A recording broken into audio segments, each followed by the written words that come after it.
Hey everyone, welcome to today's Explainer. We've got a really fascinating one for you today. We're diving into a super provocative analysis straight from the Daily Beast podcast. In a recent discussion featuring author and cultural commentator Kurt Anderson, the hosts break down this wild transformation in American governance.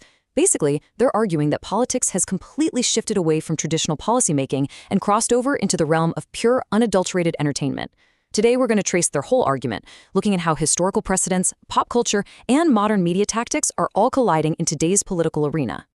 So let's jump right into it. The podcast hosts kick off their analysis by posing a rather stunning question. Has the American political arena completely morphed into a literal cage match? I mean, we're not just talking about your standard heated debates anymore. The source material suggests a fundamental shift in the culture of governance itself, leaning into an aesthetic that directly mirrors combat sports.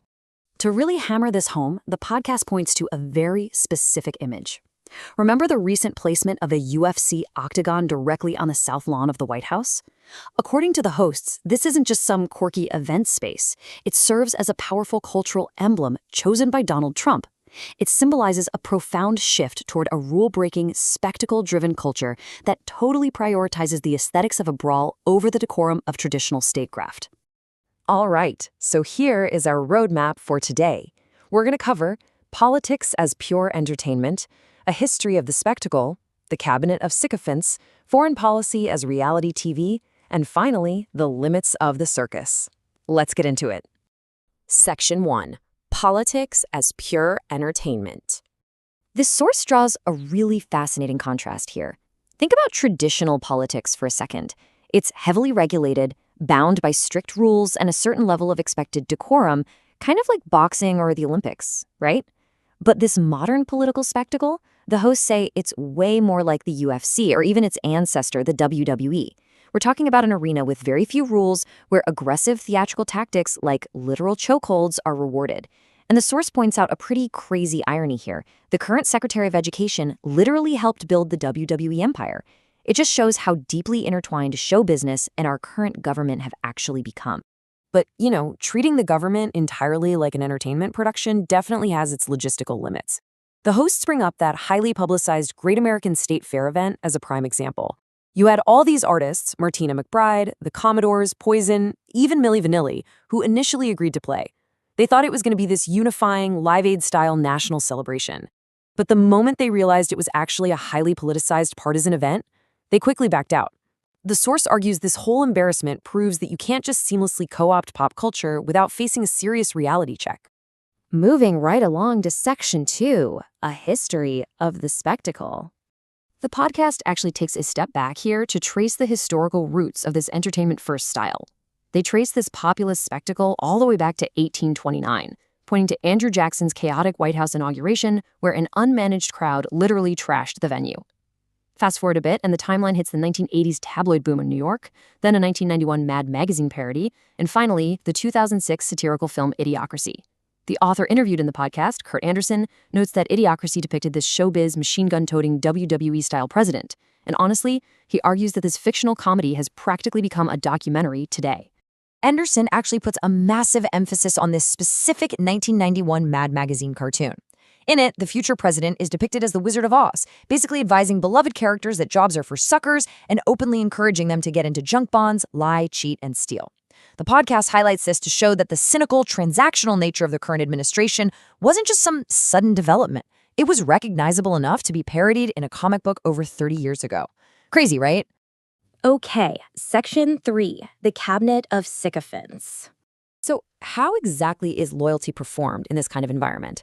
Well, the hosts look at a New York Times sycophancy meter that analyzed 12 hours of cabinet meetings, and the results are pretty wild. Take Marco Rubio, the data showed he spoke the most and was rated as the absolute most flattering and obsequious. Then you got Treasury Secretary Scott Bessent. Cameras literally caught him writing himself these bizarre motivational notes like resilience and Operation Economic Fury just to survive the meeting. And finally, Sean Duffy, who is running the entire Department of Transportation while simultaneously filming a reality TV show from an RV. The podcast uses this to argue that the cabinet completely prioritizes over-the-top flattery and literal reality television over, serious administration. This brings us to Section 4, Foreign Policy as Reality TV. Now, the analysis takes a much more serious turn here. They shift from domestic political theater to the very real, very grave consequences of treating international relations like a television show. The source material draws a sharp, honestly terrifying contrast. Domestic reality TV tactics? Those are all about focusing purely on optics, airing grievances against personal enemies, and creating dramatic storylines. But the podcast argues that applying those exact same simplistic tactics to foreign policy brings massive risks. We're talking about ordering bombings purely for the visual impact, actively ignoring warnings from intelligence analysts, and accidentally triggering global energy chokeholds, all because the administration just doesn't grasp the nuance of international retaliation. And here is the stark result of that exact foreign policy approach: 20%. The podcast highlights that a massive 20% of the world's fuel was choked off due to the closure of the Strait of Hormuz. To put that into perspective, that single event left 1,500 oil tankers completely trapped. Let's break down exactly how the source critiques the handling of this Iran conflict. According to the podcast, intelligence analysts absolutely knew the Strait of Hormuz was a critical choke point, but their warnings were just flat out ignored. The administration allegedly ordered bombings simply to project a tough image, to, quote, bring them to heel, treating a highly complex geopolitical rival like they were just an insubordinate cabinet member. On top of that, the U.S. entirely underestimated Iran. They outmaneuvered the administration not just by weaponizing energy supplies, but by releasing rapid, highly sophisticated visual propaganda that completely outperformed the U.S. narrative. Finally, we arrive at Section 5, the limits of the circus. The hosts use this ancient Roman concept called bread and circuses to explain the public's tolerance for all this chaos. The idea is pretty simple. The public will actually forgive a leader's massive flaws and embrace the sheer spectacle, the circuses, but only as long as their basic needs and economic stability, the bread, are being met. The podcast argues this perfectly explains the administration's initial popularity. I mean, the spectacle was undeniably entertaining. But here's the catch. The source argues the administration is currently failing to provide the bread. They point to everyday citizens who are literally struggling to afford meat at the grocery store because of economic anxieties. And they contrast that daily struggle with what they describe as a $1.77 billion slush fund settlement designed to pay January 6 rioters. Toss in massive tax benefits and crypto schemes that only benefit the ultra-rich. Plus, taxpayer resources being totally wasted on personal retribution campaigns against fellow Republicans like John Cornyn. The hosts argued that the basic economic stability required to keep the public happy is rapidly vanishing. Which builds to this final, super provocative thought raised directly by the source material. If the entire premise of this current political era relies on entertaining the masses to distract from policy, what happens when the public gets the circus, but they can no longer afford the bread? What is the actual breaking point for a country governed entirely by spectacle? It's a fascinating analysis from the Daily Beast podcast, and one that absolutely leaves us with a lot to chew on. Thanks so much for joining me on today's Explainer, and remember to keep questioning the spectacle.